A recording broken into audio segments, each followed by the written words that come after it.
अब हम पढ़ने वाले ग्राफ। तो ग्राफ के क्वेश्चंस तो पक्के आते ही है, या तो वो ग्राफ देके पूछ लेगा कि कौन सा ग्राफ किस ऑर्डर का है, या फिर वो ऑर्डर दे देगा और ग्राफ पूछ लेगा।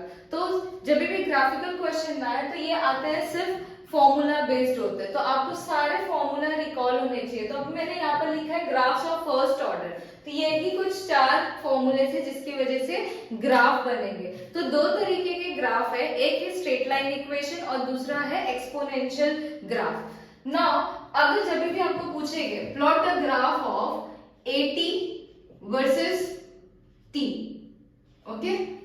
नाउ अब हमारा फॉर्मूला देखोगे यहाँ पर, तो सारी जगहों पे लॉग लगा हुआ है। यहाँ पे लॉग टू द बेस 10 लगा हुआ है और यहाँ log to the base exponential. तो हमें कहीं ना कहीं ये ln की वैल्यू या लॉग की वैल्यू को हटानी है। तो सब इस इक्वेशन में मैं क्या करूंगी, सेकेंड ग्राफ को यूज करूंगी, सेकेंड फॉर्मूले को। KT will be equal to ln A0 upon AT, okay. Now अब अगर ये ln इस साइड जाता है तो आपको भी पता है लॉग अगर left side opposite side shift करते हो तो एंटी लॉग हो जाता है, ठीक है। तो एज इसका बेस एक्सपोनेंशियल है तो यहाँ पे जो पावर है वो क्या हो जाएगा, ये KT चढ़ जाएगा एक्सपोनेंशियल पर, is equal to a concentration of A0 upon AT। अब यहाँ पर लिखा हुआ है AT वर्सेस T, राइट। तो ये जो AT होगा वो तुम्हारा होगा y एक्सिस पर और T जो होगा वो तुम्हारा होगा x एक्सिस पर। तो इस इक्वेशन को मैं रीअरेंज करूंगी। फॉर एग्जांपल AT को इस तरफ ले आई, A0 upon e raise to KT। अब अगर ये न्यूमरेटर में शिफ्ट करूं तो this will lead to AT is equal to A0 e raise to minus KT, okay.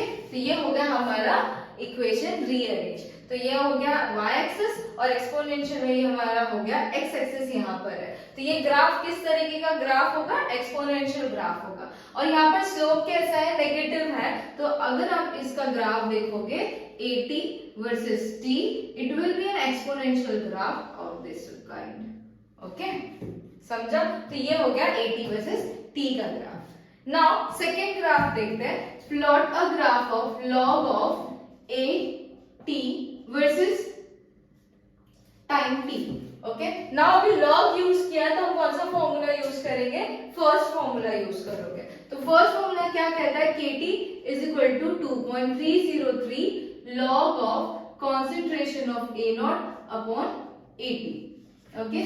अब जब फॉर्मूला आए तो फॉर्मूला को रीअरेंज करना है। एक्सपोनेंशियल ग्राफ तो समझ में आ जाएगा कि ये एक्सपोनेंशियल ग्राफ है। दूसरा जो ग्राफ आप बनाते हो वो स्ट्रेट लाइन इक्वेशन है। तो स्ट्रेट लाइन इक्वेशन क्या होता है, y is equal to mx plus c। इस इक्वेशन की फॉर्म में आपको इस फॉर्मूले को अरेंज करना है।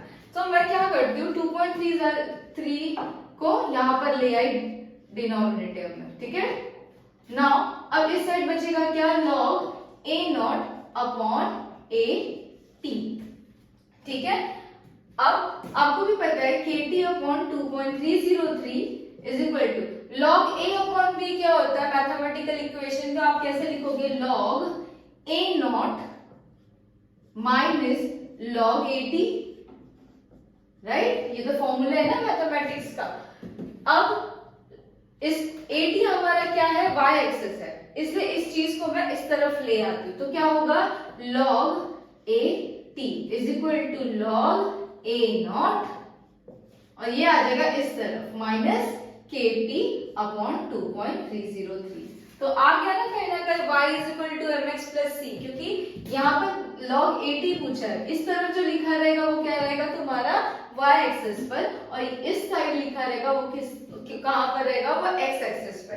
तो अगर आप देख सकते हो this is your y axis, okay, ये तुम्हारा हो गया x एक्सिस।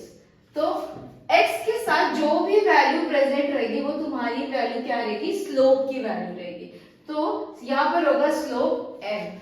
अब आप फॉर्मूला देखो, this has a negative sign. Negative sign मतलब स्लोप क्या होगा, नेगेटिव डायरेक्शन, स्लोप नेगेटिव होगा, माइनस, और ये होगा तुम्हारा इंटरसेप्ट।